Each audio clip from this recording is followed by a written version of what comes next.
নমস্কার, আমি সৃজা। বিজেপি এ রাজ্যে ক্ষমতায় আসার পর থেকে একটা কথা প্রায় প্রতিদিন আমাকে বলছে। মানে আমার ফেসবুকের বিভিন্ন পোস্টে এসে কমেন্ট করছে। আমি জানি আপনাদেরও নিশ্চয়ই সেরকমই করছে।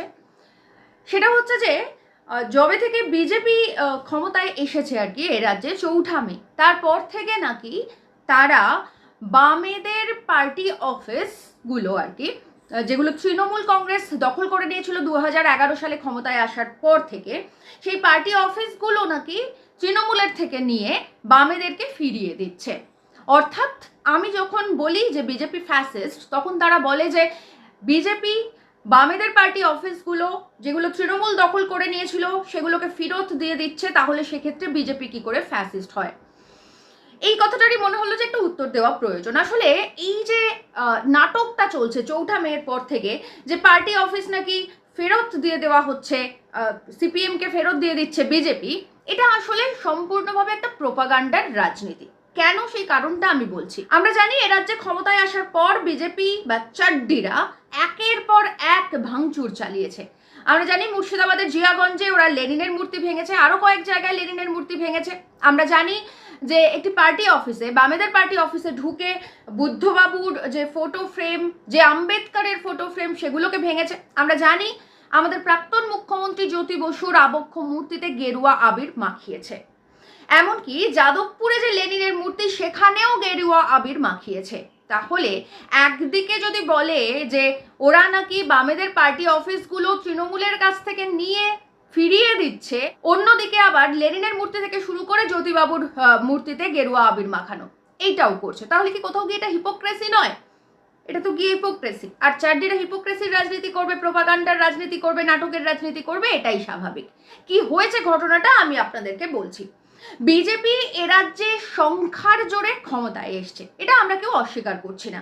এখন সেটা এসআইআর করে লক্ষ লক্ষ মানুষের নাম বাদ দিয়ে হোক, নির্বাচন কমিশনের সঙ্গে জোট বেঁধে হোক, সেটা স্ট্রং রুমে 7 মিনিট সিসিটিভি বন্ধ করে দিয়ে হোক, বিএলওদের মারধর করে যে গণনা কেন্দ্র সেখান থেকে বার করে দিয়ে হোক, যেভাবেই হোক সংখ্যাতত্ত্বের জোরে এখন বিজেপি ক্ষমতায়, একক সংখ্যাগরিষ্ঠ ক্ষমতায়, এটা আমরা অস্বীকার করতে পারি না। কিন্তু বিজেপির এ রাজ্যে নিজেদের যে সঠিক কোনো সংগঠন নেই, এটা বারবার ওদের নিজেদের কথাতেই প্রমাণিত হয়েছে। এটা আমরা বলছি না, এটা বামেরা বলছে না, এটা বিজেপি নিজেই বলছে। আমরা বিজেপির রাজ্য সম্পাদক শ্রমিক ভট্টাচার্যকে দেখেছি বামেদের কাছ থেকে ভোট ভিক্ষা চাইতে।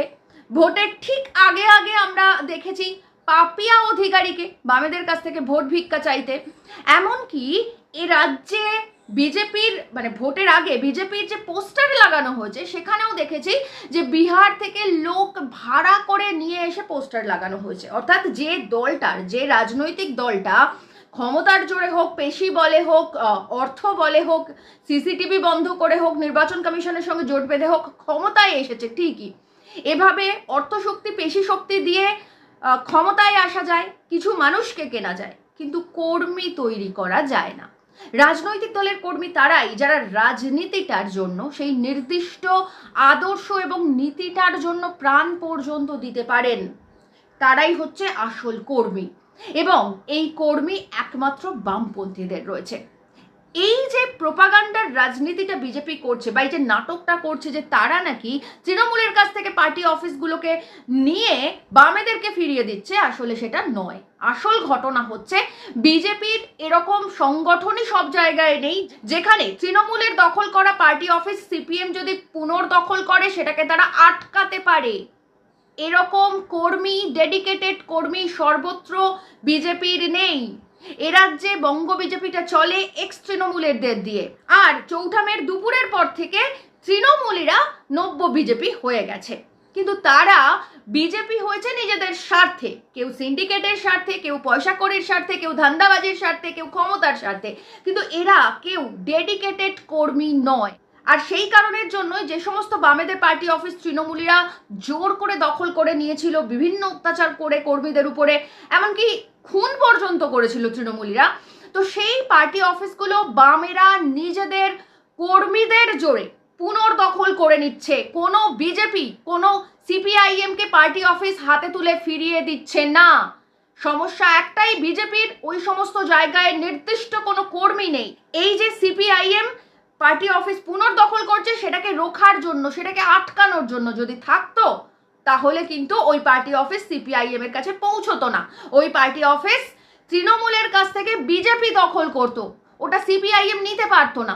এখান থেকে প্রমাণিত হয় যে বিজেপির এখনো পর্যন্ত এ রাজ্যে ডেডিকেটেড কর্মী সব জায়গায় নেই, তাই তারা আটকাতে পারছে না। আর 15 বছর ধরে ক্ষমতায় না থাকা একটা দল, তাদের এখনো পর্যন্ত এরকম কর্মী সমর্থকরা রয়েছে যারা প্রাণবাজি রেখে তৃণমূলের দখল করে নেওয়া যে পার্টি অফিস, সেটাকে পুনর্দখল করতে পারে। আর এই গিমিকের রাজনীতি, এই প্রোপাগান্ডার রাজনীতি বিজেপি সেই 4 মের পর থেকে কনস্ট্যান্ট করে করে মানুষের মনে একটা ভুল ধারণা তৈরি করছে যে বিজেপি বোধহয় সিপিআইএম এর প্রতি কোনো সফট নীতি নিচ্ছে। না, বিজেপি কোনো বাঙালির প্রতি কখনো কোনো সফট নীতি নিতে পারে না। ঠিক যেমন আমরা দেখি যে ওদের রাজ্য সম্পাদক শ্রমিক ভট্টাচার্য বলেন, কে গরু খাচ্ছে কে শুয়োর খাচ্ছে সেটা না দেখে কে না খেয়ে রয়েছে সেটা দেখার, একেবারে বামেদের কপি করা কথা। অথচ এই যে কুরবানি ঈদ, সেই কুরবানি ঈদে কুরবানি বন্ধ করে দিয়ে আসলে কাদেরকে সমস্যায় ফেলেছে? আসলে সমস্যায় ফেলেছে হিন্দু গরু বিক্রেতাদের। তারা কাঁদছেন, তারা গরু বিক্রি করতে পারছেন না, তারা দেনার দায়ে ডুবে রয়েছে। গলায় দড়ি দিতে বলো, আর না হলে বিষ আনতে বলো। বিষ তো ফ্রি পয়সায় পাওয়া যাচ্ছে। রেখা তো ও গরু লাগাচ্ছে, কোন আক্কেলে ও খাওয়া দিতে পারবে? এককাল গোবর ফেলতে পারবে? আমার 5 লাখ টাকা লোন নেওয়া, সব মহিলারা এসছে আমার বাড়িতে, এসে বলছে লোন শোধ করো। আমি কি করে করব? চলো আমার বাড়িতে কি অবস্থা। শুভেন্দু অধিকারী এসে, তুই গদিতে বসে আছিস, তুই কি করছিস? মানুষকে এরকম করে হিন্দু ধর্মতে সবকিছু তো নষ্ট করে দিচ্ছিস।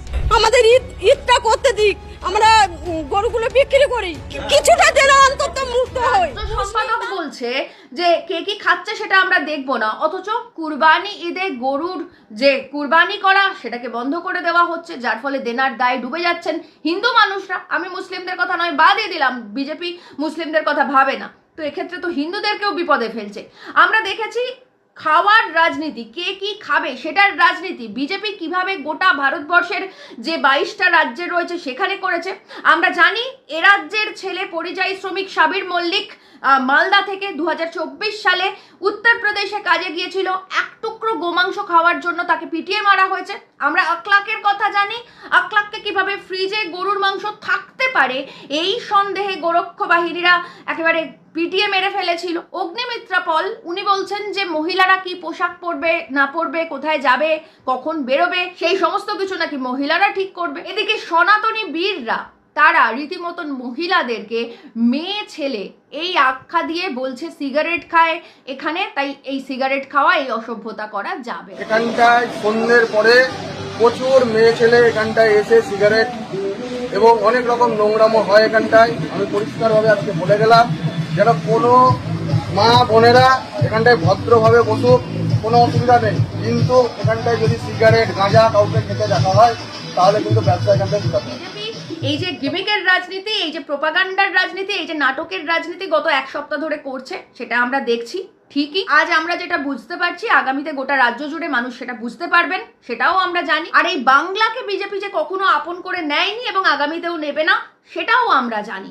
কিন্তু এই কে কি খাবে, কে কি পড়বে বা কে কখন কোথায় বেরোবে, এই নাটকগুলো তো গোটা রাজ্যের মানুষের সঙ্গে করছে ঠিকই, কিন্তু বামেদের সঙ্গে যে নাটকটা করছে সেটা হচ্ছে যে বিজেপি কর্মীরা নাকি তৃণমূলের থেকে পার্টি অফিস পুনর্দখল করে সিপিআইএমকে ফিরিয়ে দিচ্ছে। একেবারেই না। যদি সত্যি সত্যি এরকম বিরোধী রাজনীতির প্রতি সচেতনতা এবং ভদ্রতা বিজেপি দেখাতো, তাহলে লেনিনের মূর্তি ভাঙা থেকে শুরু করে জ্যোতিবাবুর আবক্ষ মূর্তিতে গেরুয়া আবির মাখানো এই অসভ্যতাগুলো ওরা করতো না, কারণ দুটো বিষয় একসঙ্গে কখনো হয় না।